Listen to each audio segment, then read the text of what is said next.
done with permits. It's everything. So your house really doesn't need anything. You could put a new kitchen in. It's so small, it might cost you $5,000 because you don't need appliances.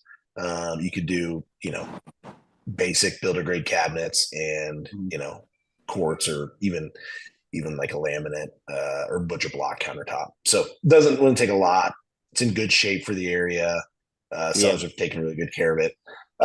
So they only owe about sorry, I got a call coming in. Let me decline that. They only owe about 280. Okay. At 2.8%. So they got a real low Nice rate. interest rate.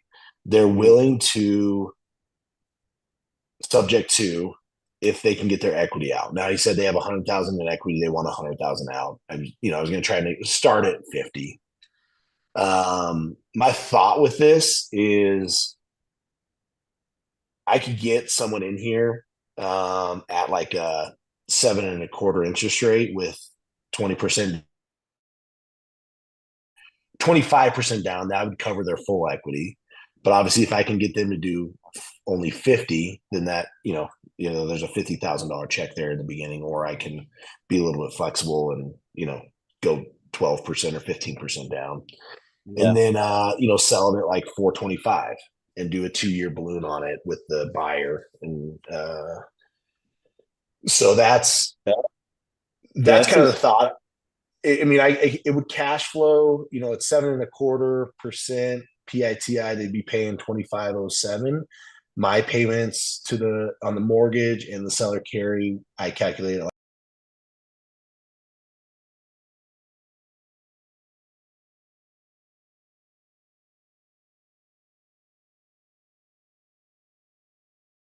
I'll be escrowing the taxes. Yeah. So, $700 to $900 a month of cash flow. If I get 50,000 profit on the front end from the down payment, and then at sale be another, 60 to 70,000 profit in 2 years on the balloon, and then close to 17,000 in cash flow over the 2 years. So seems like a good deal. Would you, if they came back and said, "Hey, no, we want our full equity out," is that still something you'd consider? No, I'll try to, do like you said, like 20%, 25%. Yeah. So it gives them like a little bit over half. And then I wouldn't really go more than that. Okay. Either way, like the PITI, everything else looks good. So I mean, hopefully they're open to taking that offer. I'm not sure how long has it been sitting on the market, because usually they'll 75 days. Okay. What's that? I said, yeah, so 70 days, like 71 days it's been sitting on the market. Well, yeah, but they put it on, let's see. So they actually put it on, yeah, no, that's right. I thought this was one where they had it on, they took it off and relisted it to reset that days on market, but they didn't. It was, it's been on. Yeah. 70 some days. Well, it's been on since June 3rd. So whatever that is. Yep. So yeah, I mean, that's what I would do. Kind of want to stay firm with that. Everything else looks good. If they're getting a little bit more than half, I mean, that's still decent. And then, just a balloon payment for 2 years, it's not bad. Usually people, I was gonna do a balloon on my side for 2 years to the buyer. I was gonna try to get like a 5 to 8 year balloon on the buy side. Oh, okay, I got seller. Yeah, gotcha. Depends their situation then, because I mean, some people, like with situations like that, they don't want to wait that like 5 years to get everything. I don't know what I'm not sure what their situation. If they already have like a place to stay and all that kind of stuff, and then they might consider. But if they need the money to move elsewhere, then it's going to be a little bit difficult to to get a yes on that. Sure. Trying to think what else you could do here. Sure, and I trying to think here. One more question. God, I can't remember. No, never mind. We're good. That's it. I think I'll I would just make that offer and see what who's the agent here, Francisco, says. Yeah. worst you could say obviously is no, and we could do is just like, you think there's a counter. It's always difficult when talking to an agent because it's kind of just having you have to have him or her bat for you in a sense, and Yep. sometimes even if they don't even like I talk to agents who don't really understand this type of creative finance structure and all that kind of stuff, so like they might botch Yep. it, not even like in for someone who's not familiar with that, they might just tell themselves, oh yeah, we had a creative finance offer, I wouldn't even recommend that, and then they just put sweep it under the rug. So Yep. it's kind of difficult when doing a a deal when you have to have them explain it to the seller. So I don't know. Yeah. Hopefully it goes well. I mean, it's hard Yeah, when no, and the discussion yesterday is look, they're willing to be creative, is what he told me flat okay, out before I even asked. I okay, didn't even ask, right? gotcha. And then I was like, oh, well, we can do something. Good then. And the beauty Okay, of this thing is it's halfway in between downtown Denver and three of the largest hospitals in Colorado. So there's some nice. doctors, there's nurses Yeah, so it should be easy to rent that out. can afford the higher down payment to get that low interest rate, which they're not going to get it right now. So Yeah. um, Okay. so cool. Yeah. All right. Well, I'll let you know how it goes. Yeah. Keep me posted, and if you have All right. any other Appreciate it. questions, I'll put my name in the chat here. Let's see here. So yeah, if you could reach out, and anyone else, if you have any other questions of things you guys are working on in your market or me and Eric's market, just feel free to shoot me a message on the Discord, and then I'll get back to you guys in a timely manner. Sweet. But Sounds good. good question. Hopefully, some people were able to learn from that first property in Colorado. Any other questions, guys, or anything else you guys are working on in your market or me and Eric's market, or just generic questions for me or anything like that? Mhm. No. All right. Well, I right now all I have really going on for myself personally is I have something in Clearwater that I'm just trying to wholesale. So I have meeting the I'm meeting the buyer today at 1. So that's in what, like 2 hours essentially. To look at the house. He's I have it under agreement for 305. I have it posted for 340, so he's interested. So hopefully, everything with that goes well. I mean, I sent him pictures, sent him, basically told him the roof is needs some work. It's definitely got to put, money into the roof. HVAC is 5 years old. Water heater's 6 months old, roughly 6 or 7 months old.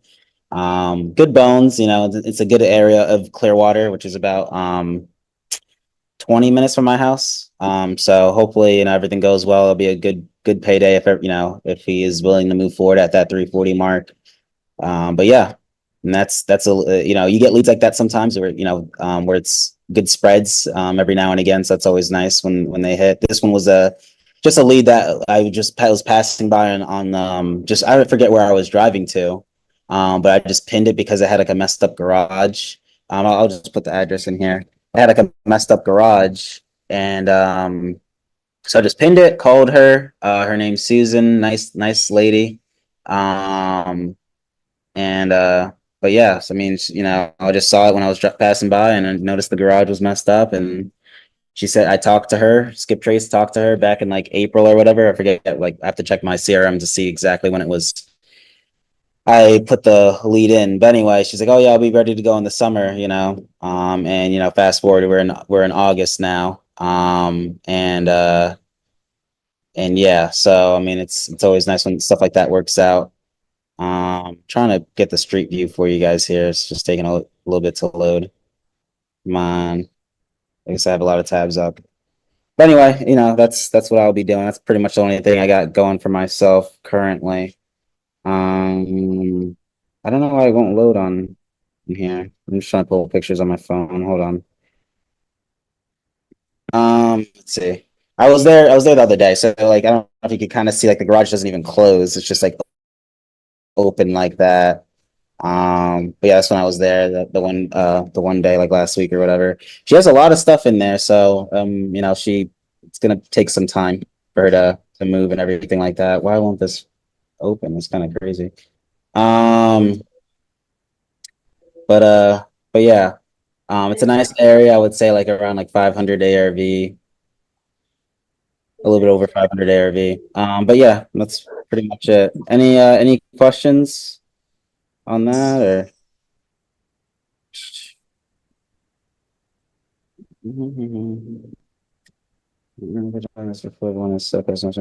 That's nice. Good to know, Anthony. Yeah, I mean, it's a lot of information, but once you get kind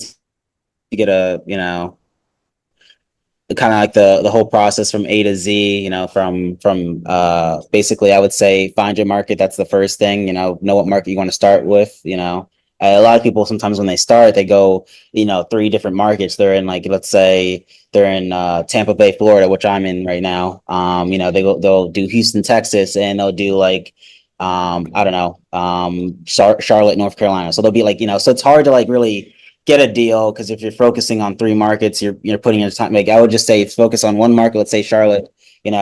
Learn that market. Gather a buyer's list of fix and flippers, buy and hold investors, and then next thing is you're choosing your lead. You want to target leads. Let's say vacant homes, absentee owners. Absentee owners, if you don't know, are people who own the property but don't live in the property. So usually like, kind of like tired landlords would, are essentially like that. That's another lead as well, tired landlords. But yeah, just targeting those types of leads, calling them up, seeing if they want to sell. And that's pretty much it. Once they, accept a number, let's say you get them at 200,000, hopefully you're able to sell it for 210 and make some money. But yeah. So yeah, you guys can see it here. So this is the house here. It's a 3-2. This one here was just same style home. Was just recently. The thing that might be a hard selling point is that it's on a busy road here. But there's a nice park right across the street.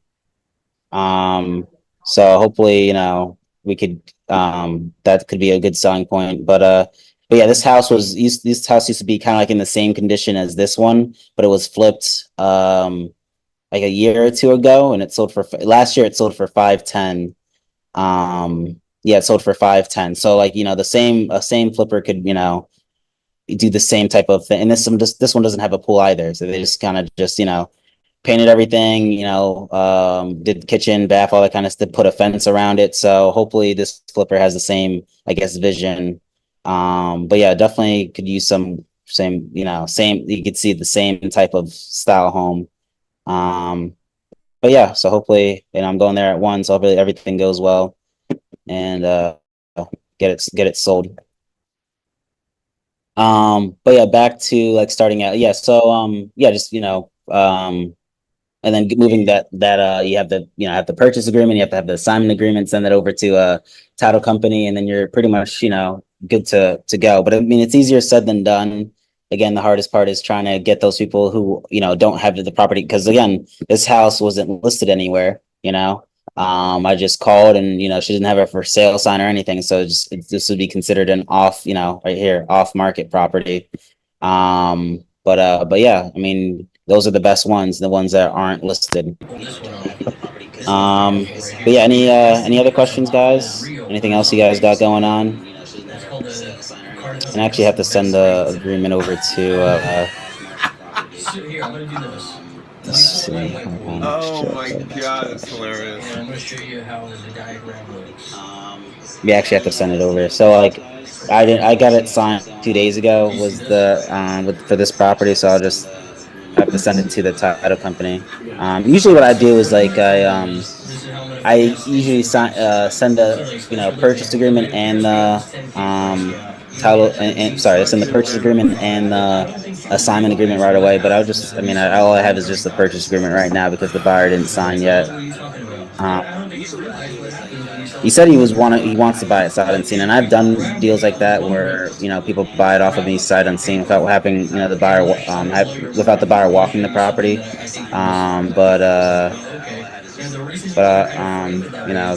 is what it is. I can't find it. Oh, unless I didn't say. Okay, I gotta go back to my DocuSign. That's a whole lot different than what everybody else is trying to say. Yeah, but any Like, you're any telling questions, them that guys? they can get what they want, so they're already now a little bit curious as to what you have to say.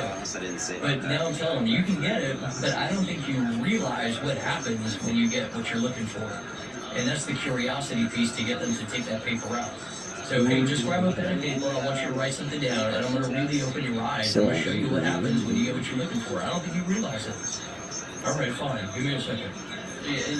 Yeah, that's good. I haven't had any. I never, the way how I do it. I mean, if you target pre-foreclosures, like the people who are behind on the mortgage, those are great opportunities because they have to do something. They could either do like a loan modification, which just again just talking to the lender, getting a whole thing fixed in a sense, just kind of putting a band-aid on that. But I mean, that would be your best way to get like sub-2 properties because let's say if they want to walk away and start fresh, you take on the mortgage and just make the payments, all that kind of stuff. Or you could work out those those pre-foreclosures where there's still it still makes sense to pay cash to pay the rest of the mortgage, for the seller, and then the seller walks away for a little bit, sometimes little to nothing. You'll be surprised. I've done a deal like a few months back where it was in pre-foreclosure. I think the seller only made like 3 or 4 thousand because again the mortgage and everything. I think I think he had like a 50 something $1,000 mortgage and everything, and then I was under agreement with him for like 60K, so only made like 3 or 4 grand when it was all said and done. But I mean, it's better than having a big foreclosure thing on your name. Any other it's just, I mean, that's a good market to start. I mean, it's a big market. I mean, if homes are being sold rapidly, why can't I find this?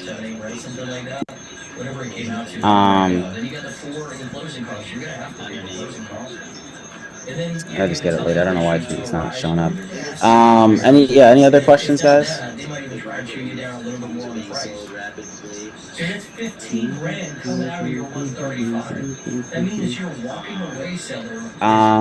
Doesn't hurt. The seller's credit? That I'm not. Okay, that I'm not entire. I mean, I mean, as long as they're making the payments and everything like that, you're again, it's the mortgage would still have to stay in the seller's name. So as long as you're making the payments and all that kind of stuff, then for the seller, then it's then you're fine. It's just again the mortgage would have to stay in their name because if you guys transfer the deed and everything, and then let's say the lender is Wells Fargo, and Wells Fargo sees that okay, there's a deed transfer, but the Wells Fargo didn't get paid the remaining balance of the loan that they gave them 4 years ago, then yeah, that would trigger the due on sale clause and all that kind of stuff. So.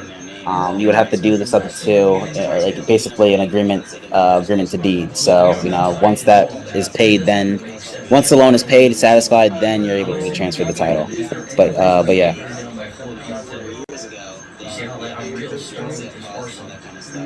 This piece is powerful. That they're putting on the phone. There's not a look. It appears there's a 10K price gap. That one 135. That one's 35. There's not really 10 grand. Now look, for you to get that 130, sorry, I was just sending a text to the guy I'm meeting. Yeah, no, it's sometimes it can get caught. I mean, I like pre-foreclosures. That's a good lead to pursue. A lot of people are pursuing, vacant homes, absentee owners, but pre-foreclosures is something that is like less tackled. Same with like properties with liens on them. Like I would say it's less tackled. Probates are less tackled. Probates are good too. Obviously it's, you have to get a probate done to sell the property. So let's say, I don't know, let's say husband and wife situation, husband's only name on the deed, husband passes away, then for the wife to, let's say, sell the property, it would have to be, she would have to go through that probate process with an attorney and, to have the ability, the right to sell. So So, those are good situations. Sometimes you get probate deals. Like I have one myself that I'm closing in the next few weeks, where it's like her dad has the property, but her dad passed away 2 years ago, and she lives like 2 hours away, like in the middle of like I don't know, I forget what city in Florida. So she has like no ties to like St. Pete where I'm at. So like there's she knew she inherited the property, but I mean it's just easier for her to just sell it, and get whatever money she can get. So it's a perfect situation. So again, I called her. I found out that situation, and then next thing you know, she wants to sell and be ready to go. But obviously, sometimes it could be like a 3-month process, from start to finish with the whole probate. To find off-market deals, it's pretty simple. I use PropStream, which is $99 a month. So, I mean, for someone starting out, I wouldn't recommend spending $99 a month because it does add up over time. But this is how you would get off-market leads. You get off-market leads by other wholesalers, or driving for dollars, or just going on PropWire too. So you just type in PropWire.com. It's free. The only thing you have to pay for is just skipping the property, like to finding that whatever number is associated with let's say 123 Main Street. But same process. You can put in whatever zip code. Let's say I put in Arlington, Texas. I didn't realize there's so many Arlingtons. Much lower. It's still on the market. You still haven't sold it. At that point, 6 months down the road. There we go. Then I hit like search. I could specify lead type. So right now there's, let me see, wait for this little. There's 112,000 homes in Arlington, Texas. Let's narrow this down. Let's do single family homes. Going from 112 to 93. Let's go target pre-foreclosures. Probably would drop a lot. There's 75 pre-foreclosures that are single family homes. Let's say do more filters. Let's do owned by individuals, so not like businesses or like banks or anything like that. So it's still 75. Okay. We can do other things too, like characteristics, like you don't want to look at any homes built before 1980, like those types of things. But sometimes the years of ownership to narrow it down some more, all that kind of stuff. But let's say we click on this one on Corona. I mean, this price might be too much. I mean,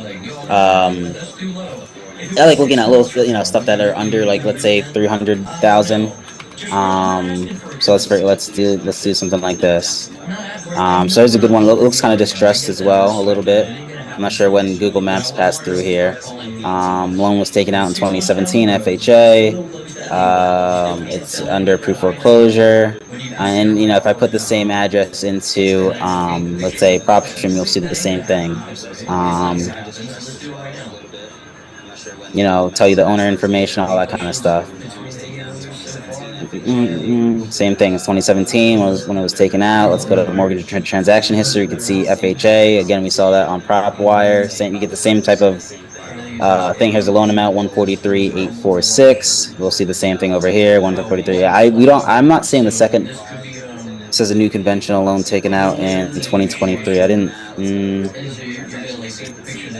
Oh yeah, we got that too. Okay, got it. So yeah, all the same information, year bill, all that kind of stuff. Maybe I think you would have to sign in to get the owners. Yeah, you got to sign in to get the. It used to not be like that. You didn't have to sign in to get the owner's name or whatever.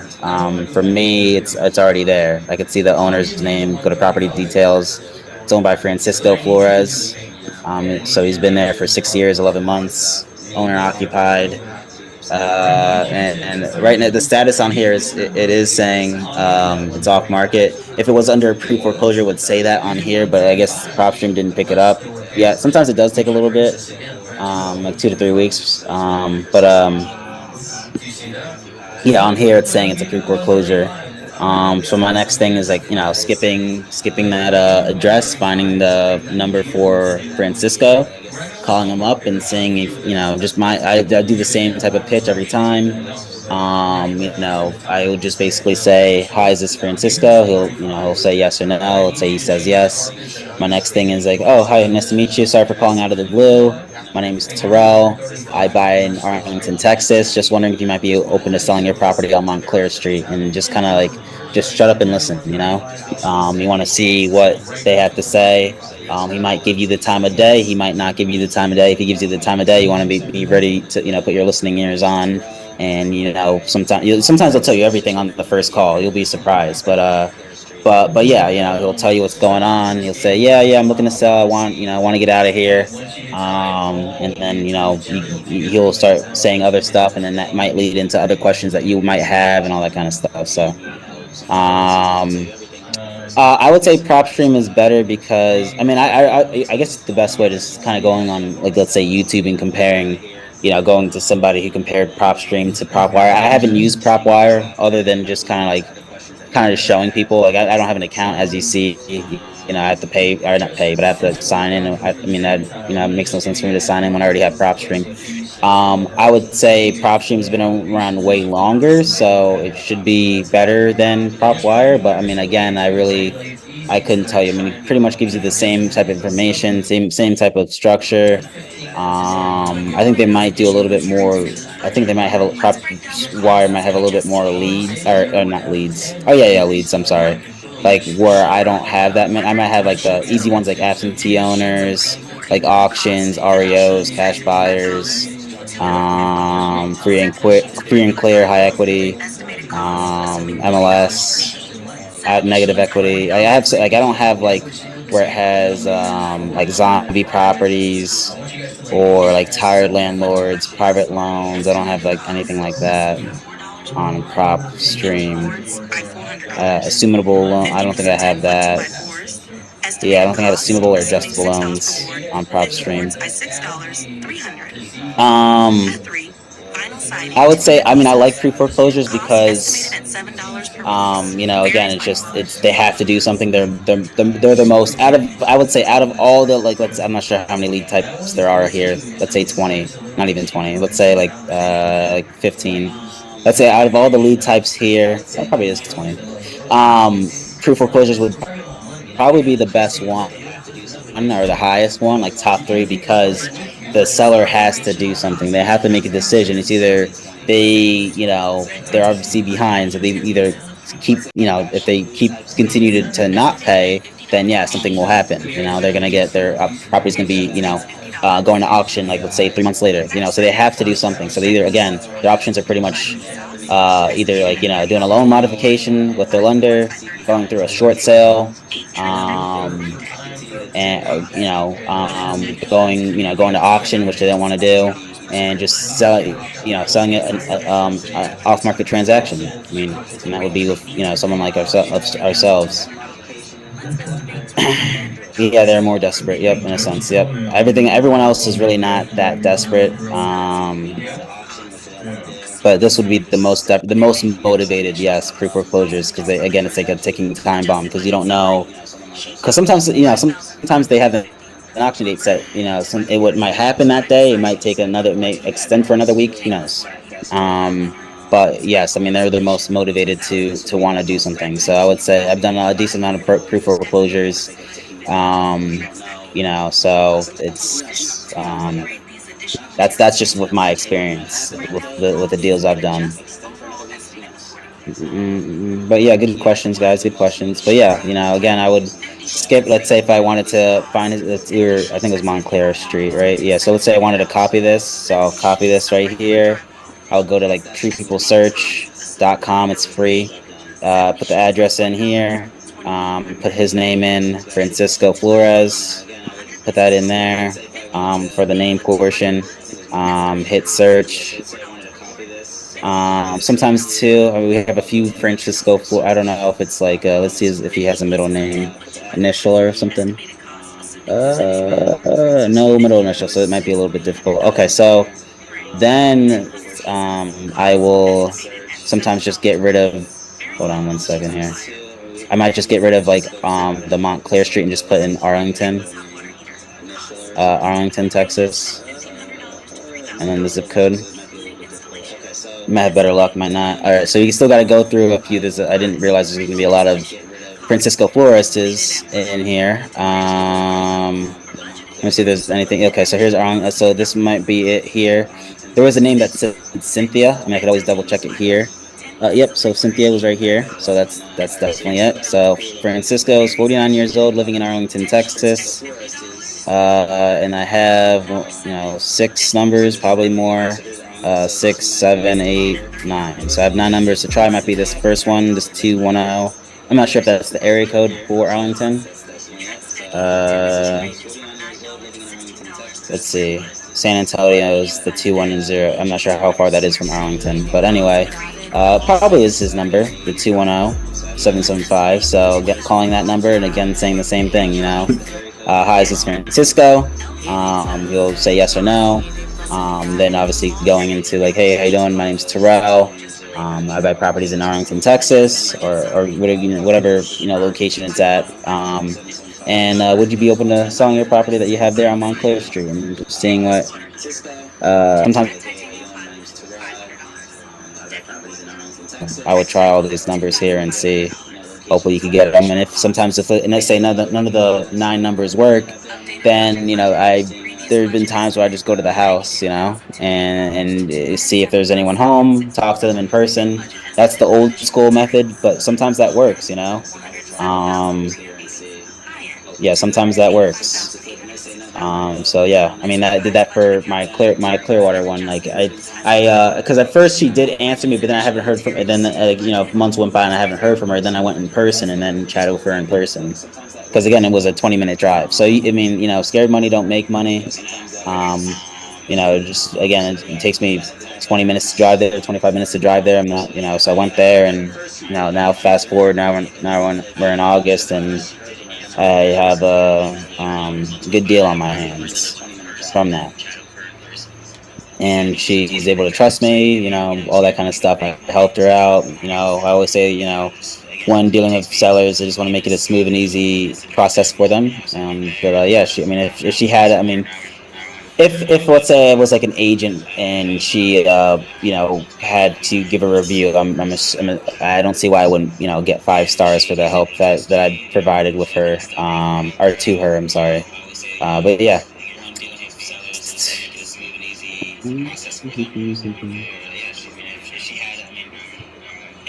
I haven't. Wait, hold on. Are those 2 sub-2 foreclosure deals?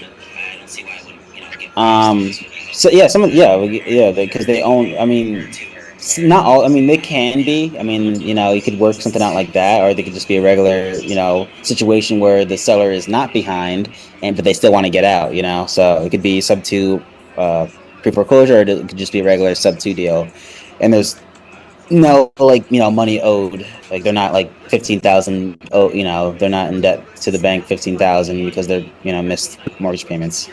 I don't know, to be honest with you. Just I haven't watched the full A1 the Eric's videos to see which one is what video is how shows you how to make the best offer. I haven't seen it. I don't probably seen like 1 or 2 videos. I haven't really watched it. I'm not really like in the course like that. I'm kind of just like that silent partner that just helps Eric out, three times a week, just to get some off his plate. But yeah, I don't know. I haven't really seen the videos. I remember I chatted with him like when he made the videos actually, no, I'm not sure if he updated the videos or not, but like back when he started in like right before 2023, I kind of gave him like tips on like, okay, you should do a video on this, so like I really don't know what he did and didn't do. I got my own stuff, so like he manages the whole Discord. I just kind of just log on and answer a few questions and host the Zoom for like an hour each Monday, Wednesday, Friday. So that's about it for me.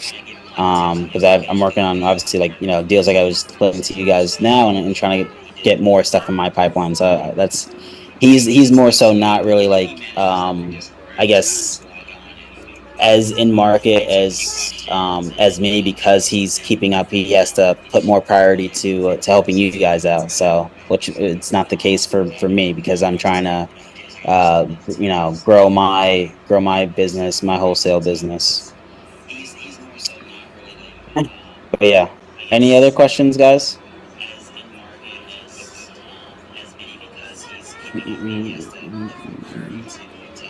Hopefully you guys are learning a thing or two.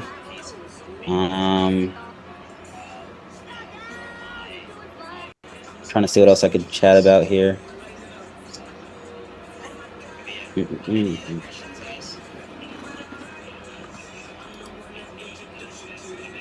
Yeah, I'm not sure. Always, you always want to pick a wholesale friendly title company. So whenever you get a deal, they're able to close without it being a problem. Because if not, then you'll have to double close on a property, and obviously that would eat into your fee.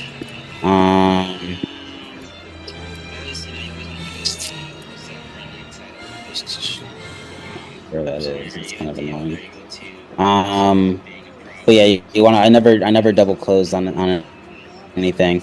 I might have to start doing that though in PA. Not might. I have to start doing that in PA because they made a law to where you can't really assign any contracts anymore. So like in January of the new year, I would have to start assigning or have to start double closing on properties.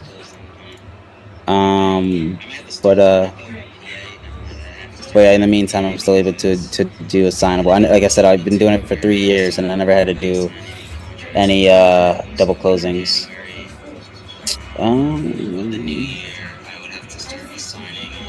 Doesn't have to be 1,000 people. You could get by with like 50 people, honestly.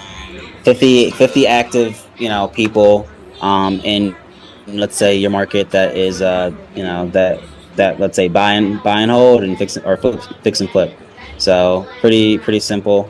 Just again, if you had prop wire, so you don't want to pay for prop string, which is understandable. I would recommend just doing prop wire, going the lead type here. Let's go to let's deselect pre-foreclosures, then let's select cash buyers. So let's see how many cash buyers there are, and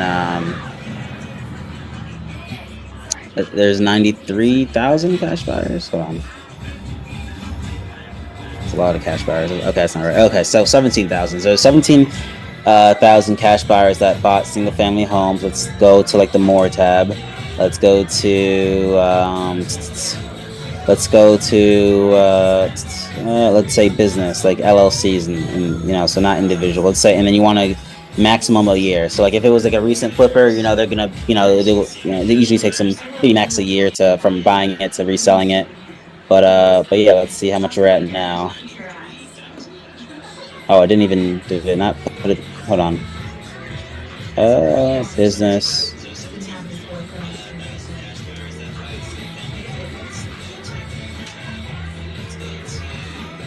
Okay, so let's take a look here and see. So 603. I could probably put a little bit more. Let's say, what else could I really do? Whatever you're really feeling like doing, honestly. But putting those types of filters, those help a lot. Not really much I could do. I mean, but yeah, not really much I could do. But you could definitely click on one and this one on here on Jordan Lane. Let's see. It's probably, again, we can't really see because I don't have an account, so I can't see. But if I were to go to, let's say, PropStream and put in 710 Jordan Lane, Arlington, Texas, then you'll see it owned by an LLC. So I'll do that right there. And then you would have to find who is the owner of the LLC and all that kind of stuff. But gotta check to see if it was distressed. Most of the times they are.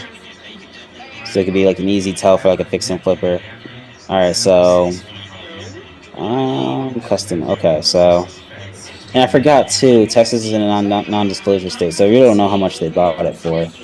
but from this aerial view, it kind of looks like there's like a whole bunch of stuff out front. You definitely drop the little guy in there and see for yourself how decent of a property it looks. Okay. Looks okay. But obviously it's owned by an LLC. It's been owned by an LLC since August, so pretty recent. Who knows if it was on the market or not? I mean, we'd have to go back to let's go on Zillow quick and check to see if it was on the market.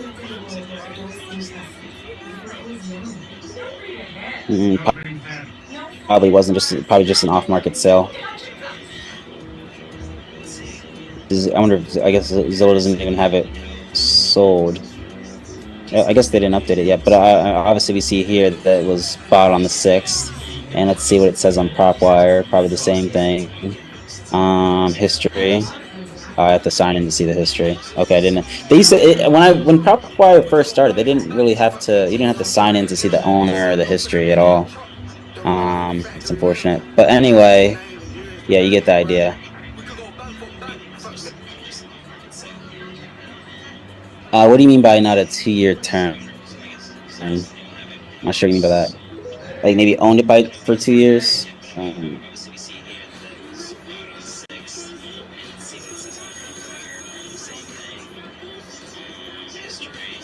mean, I just did 1 year because, I mean, most of the time it's just,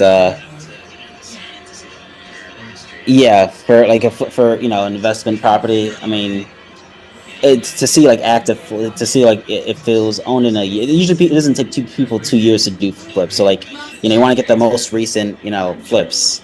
And then they probably might be looking to buy another flip right after that's done. So that's what I do. You could do 2 years. You'll get a little bit more, but yeah, I mean, that's just what I do personally.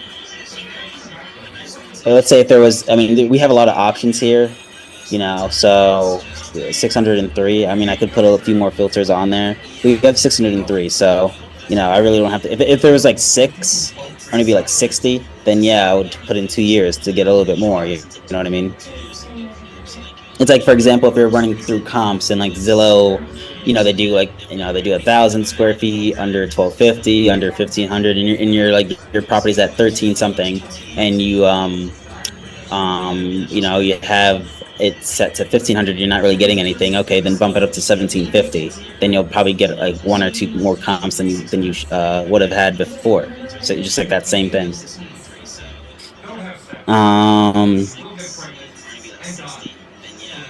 Yeah, good question.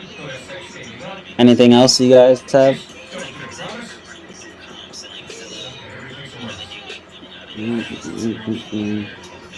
Trying to think what else I could chat with you guys quick.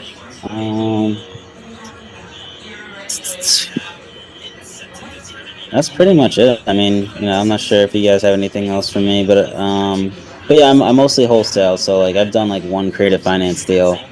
I mainly work wholesale. If wholesale doesn't work out, then I try creative finance, and if creative finance doesn't work out, then I try listing it with an agent who I have agents in Florida and agents in PA. So they'll just list it for me if I tell them to. Then I'll connect the seller to that agent, and then I'll just kind of, if they sell the property on the market, I just get paid like a little kind of like a referral fee. So it's better than getting nothing. Yeah, that's how I work. I mean, I haven't done that in like I think May of 2023, so like May of last year, was the last time, and it was a deal. It was like a off-market probate deal. The sellers got the probate completed on their end. It was their dad's property, and it was like three heirs. It was like 2 brothers and one sister. But they wanted a little bit more in price than what my buyer could pay, so they wanted to test their luck on the market. Luckily for me, that buyer is also an agent, so I was like, hey John, we should just list this on the market. They'll get a retail buyer to because I forget how far we were apart in price, maybe like 20,000 or something. I don't know, but yeah, listed on the market. you know, and then it sold shortly after. Obviously, he got paid for the commission. I got paid when it was sold, and it was pretty much all good. It's better than just, again, because that lead would have went away, you know, if I didn't have that route. But, you know, you want to have those three options, you know, wholesale, creative finance, and listing. Obviously, you gotta like trust the agent and all that kind of stuff. See if he's okay and open to doing so. And then, you know, that's the hardest part, is getting someone who's willing to do that. But once you have a good relationship, I mean, that's pretty much, you know, should be fairly easy. That was the second deal I did with, like, I already did one big deal with John where he made a decent amount of money. So like because of that, obviously he likes me. And so he was willing to do that without it being a problem. But you just got to build that relationship.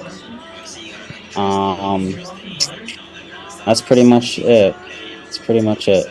Now he's, now fast forward a few months later, now he's buying another deal from me. In St. Pete, that would be our third thing together that we've done, if everything goes well. But just building relationships is a big thing, just networking. And, you should be able to see the benefits easily. There's been a lot of deals that I've done with some of my buyers where I haven't even met them in person, but we have such a great relationship over the phone and stuff like that, to like where, it doesn't really matter that, there's a whole bunch of trust. We've done, like, let's say 1 or 2 deals together, even though we haven't met each other. We both have the same thing in mind, just to make some money, make some deals happen. He gets what he needs, I get what I need, and then we're pretty much good. We have a good relationship. But it takes the time. You got to know how to talk to buyers. You got to know how to talk to people in general, and it's like, we got to learn how to talk to agents, sellers, title companies, and you have to sound confident, because if you don't sound confident, no one's gonna really take you seriously. You have to act like you've been doing this for 5+ years at least. So that's pretty much it. So, like, when I talk to, like, when I talk to my friends, it's completely different to like how I talk to somebody over the phone that I'm trying to do business with. So you gotta be able to switch gears and stuff like that. Like, even my friends have heard it. Like, sometimes I'll be like doing something, but then a call comes in, and then I'm just a whole different person,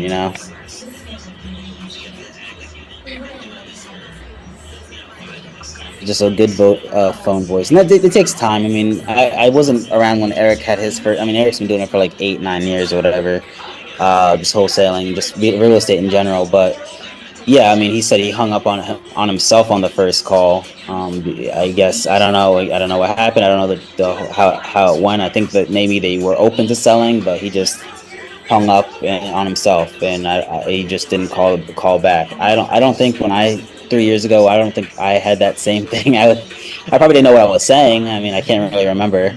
But I mean, 3 years later, I'm still doing it. I'm still making deals happen, talking to sellers, talking to buyers, agents, all that kind of stuff. So, yeah.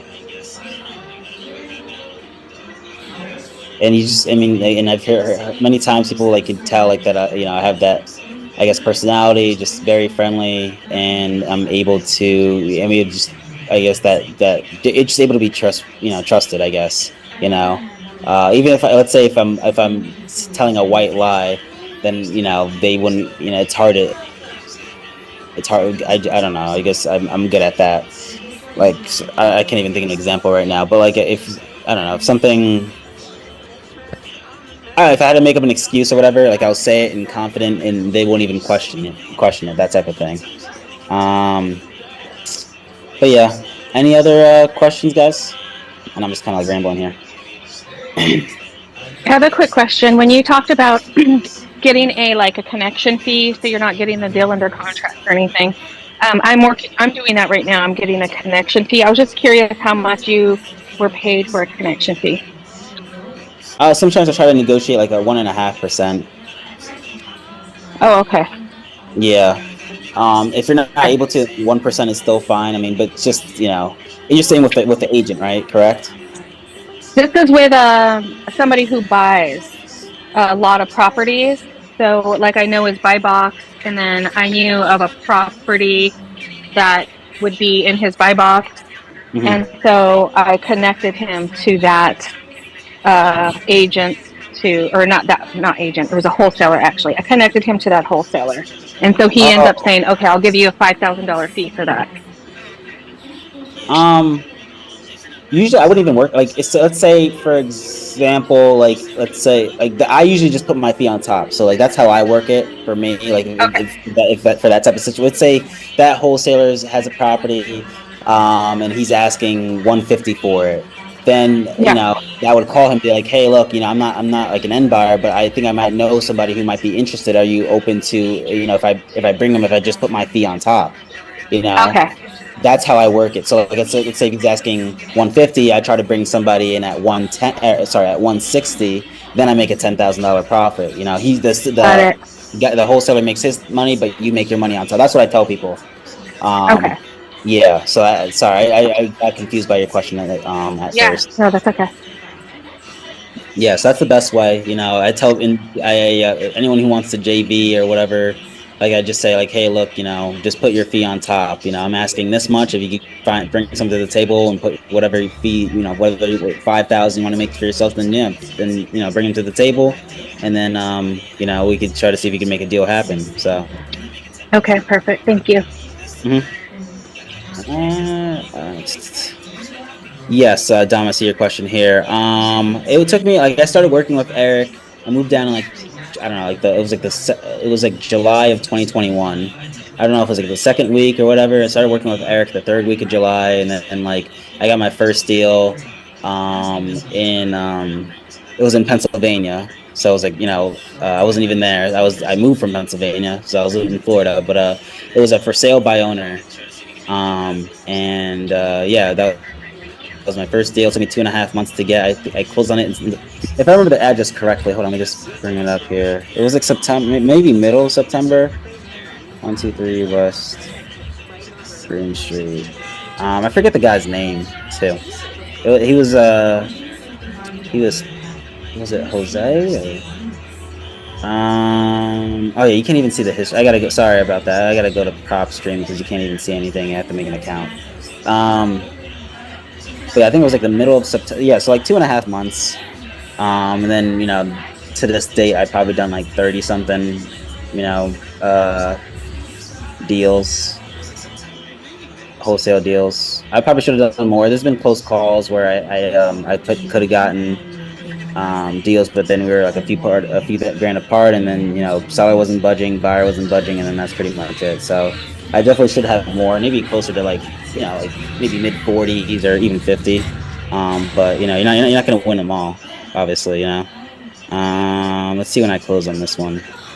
Oh, so yeah, the 20th of September. So I forget his name now. Oh yeah, it was Jose. Okay, good memory then. Jose. Yes, I got it from Jose. And I think I only made like 1,100 or 1,200. It wasn't much.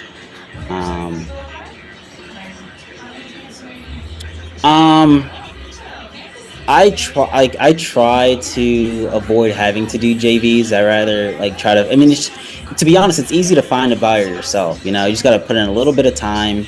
You know, and just do what I do. Just find people who bought recently. If you have a single family home, find people who bought single family homes that were straight cash, that was like within the past like year. Then that's, you know, it should be easy to find to try to find that type of buyer. And let's say at that same time, you know, if it's been under a year and it's on, you know, sometimes you might see that listed, the same property listed. So that means let's say they bought it for $250 back in September. Now you're looking here, it's, you know, it hasn't been a year yet, so that's why it's in that category. And let's say it's, you know, August right now and it's up for sale for $500,000. Then my thing is like, okay, perfect. I just call the agent and be like, hey, look, you know, blah blah blah. You know, same spiel kind of. You know, Hi, I was calling in regards to your listing on 123 Main Street, and he or she will say yes. Then my next thing is like, yeah, I wholesale properties around this area.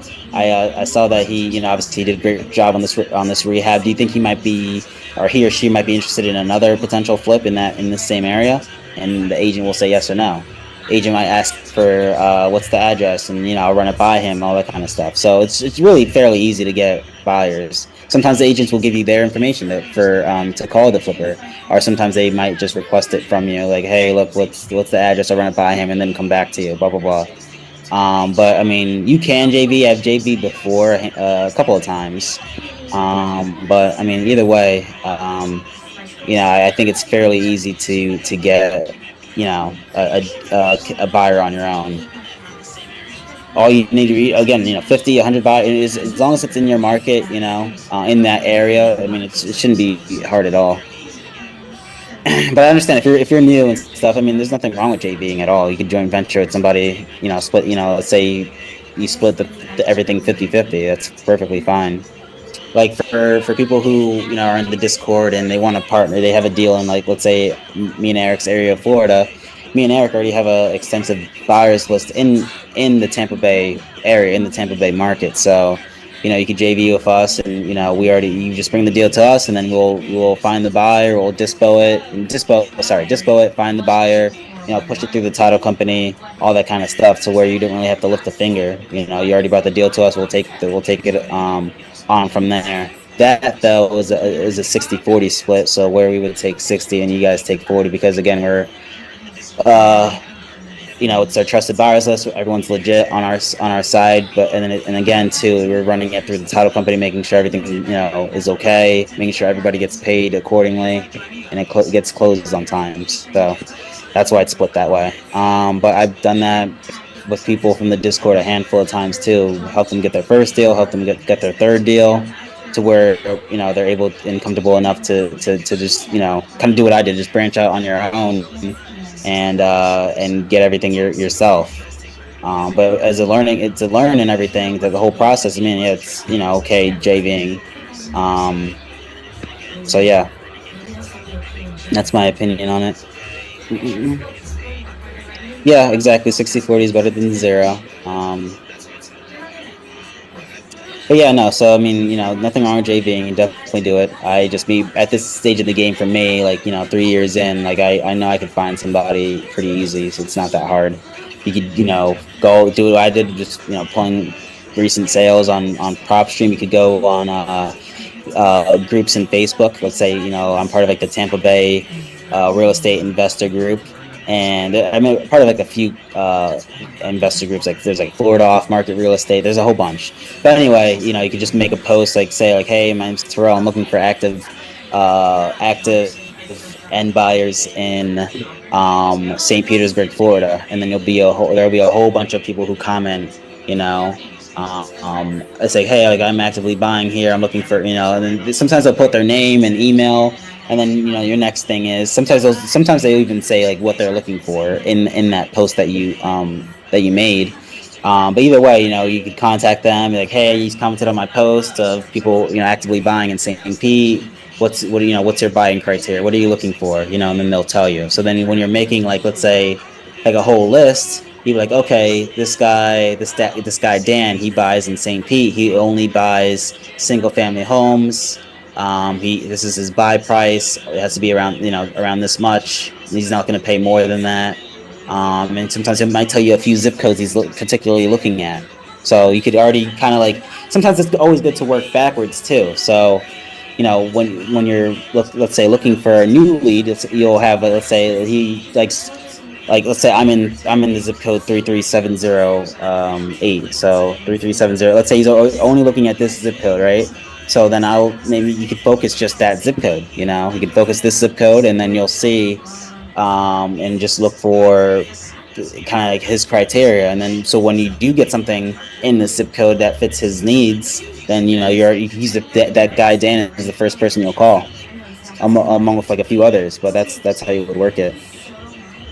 I like to work backwards in a sense. I want to know what my buyers are buying and then pursue it, rather than, like, let's say, trying to find a lead and then struggling to find who's going to buy this. Like, I want to know I already know when I get something, I already have 3 to 4 people that I could think of that off rip that are ready to go.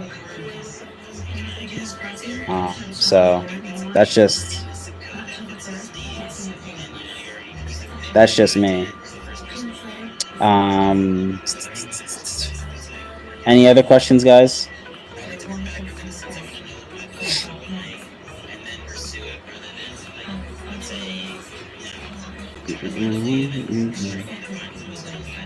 So far, it's been pretty good. I hope you guys have been learning a little bit.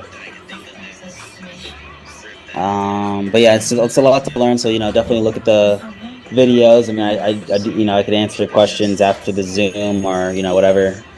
Just message me on Discord. But yeah, I just want everyone to be good. I mean, I'm living proof of I guess somewhat of a success story, because again, I left what I was doing in Pennsylvania. Me and Eric were always boys before that. We went to the same high school and all that kind of stuff, middle school. So I already knew who he was and everything like that. I just following him on Instagram at that time, and it's like, all right, let me just take a leap of faith here and try to learn the real estate. And who better yet to learn it from than Eric at that time, because he's been doing it I've seen him. He's had Airbnbs, he's owned properties. So it's like, so I hit him up. And then, he convinced me. We did like a Zoom call or a few Zoom calls. I did work like a little bit, like you kind of just like a one-on-one with me back before I did move officially. But then I moved in July of 2021.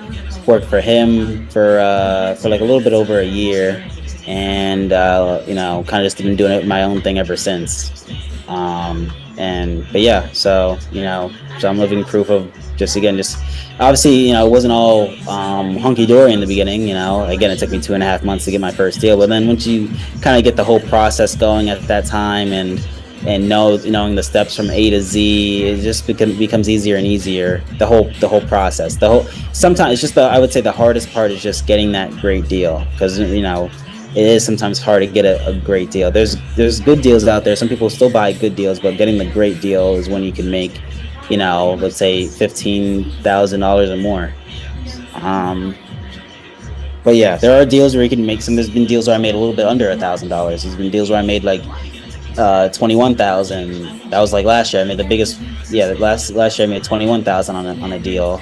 The year before that I made $25,000 on a deal. Let's see. Okay, I'm more getting into the contract than just getting insurance. Seems like they will be fast. Yeah, definitely. It could be faster to get it done. I mean, we could go that route. You could try to see if you get it on your own. But yeah, I'm done. I'm starting. I'm hoping to. I would like to get something myself to flip. Just in due time. I mean, obviously some prices here, it's like ridiculous. So you gotta have to, leverage some hard money or find some private money. But it's, sometime, hopefully soon. Eddie, 3 years, so a little over 3 years. So I started in July of 2021. It's now August of 2024. So 3 years and 1 month. So, and I'll continue to. I don't see myself. Branching elsewhere regarding I'm gonna wear a real estate hat regardless, whether it be a fix and flip investor or buy and hold investor or like a wholesaler. I'm not gonna leave that that profession. I like it. I work for myself, make my own. Can do what I want. I have the only thing on my agenda for today is to meet a buyer at a house at 1 o'clock. So like in less than an hour, and then after that, I might grab some lunch. And I don't know, I do whatever. I play pickleball sometimes is what I do. I play that occasionally. But it's definitely, I don't have to wake up at, like 7 a.m. or anything like that. I don't have any quotas. I'm my own boss. So I wouldn't change that. I've been doing that. It's been fun for 3 years now, I guess.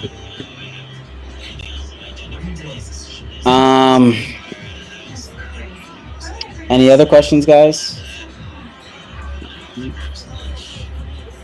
Yeah, you always want to keep your pipeline full. Let's say I close this deal today. You know, I signed the contract. I have somebody. I have seller signed for 305. I'm showing it for 340. You know, so let's say I get that all signed and all that. You know, since it's title company today. You know, the next step is finding another good deal like that. You know, be right under my nose. Don't even know. But again, you know, driving around does help a lot too.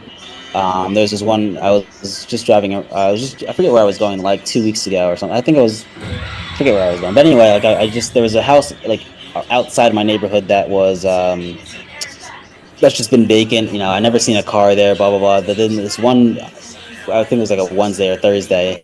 I saw a truck there, and then someone outside the truck like doing something outside the yard. So I stopped my car.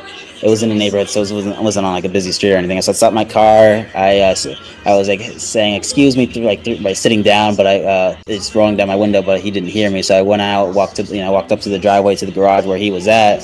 Say, hey, how you doing, sir? Well, my name's Terrell. But the same spiel. But he wasn't the owner. He was like a friend helping the owner with some. I forget what he was doing. I forget what he said. But anyway, he's like, yeah, he might be interested in selling. Do you have a card? I ran back, got my card, and kind of chatting some more. And I was like, hey, would you want to see the inside of the property? So I walked through it. It was obviously dated. You know, you need everything. Flooring, kitchen, bath, that type of thing. It was like a 2-bedroom, 1 bath. But that's the first time where it's like I gave somebody my card and I saw the property right then and there. So that was pretty fun, I guess. But yeah, he said he was going to give his card over to his buddy, and then that'll be pretty much. And then I'll look to hear back from him hopefully soon. He hasn't called me yet. I haven't had a random number call me. But yeah. All right, I gotta get going, guys. Let's see. I never done sub 2. Hopefully soon.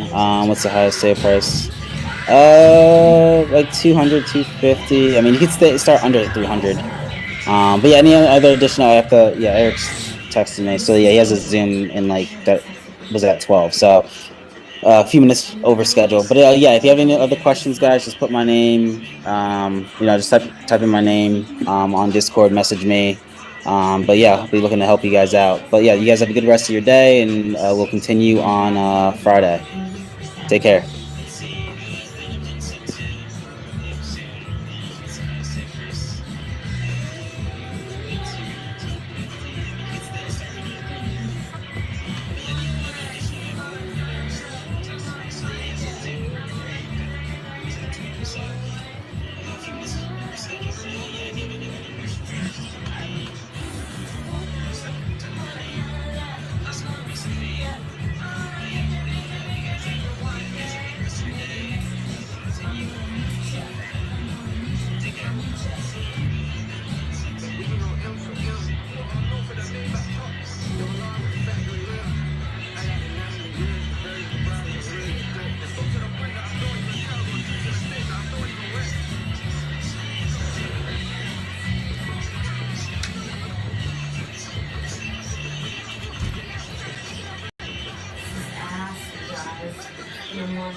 Everybody in the English-speaking world knows that song.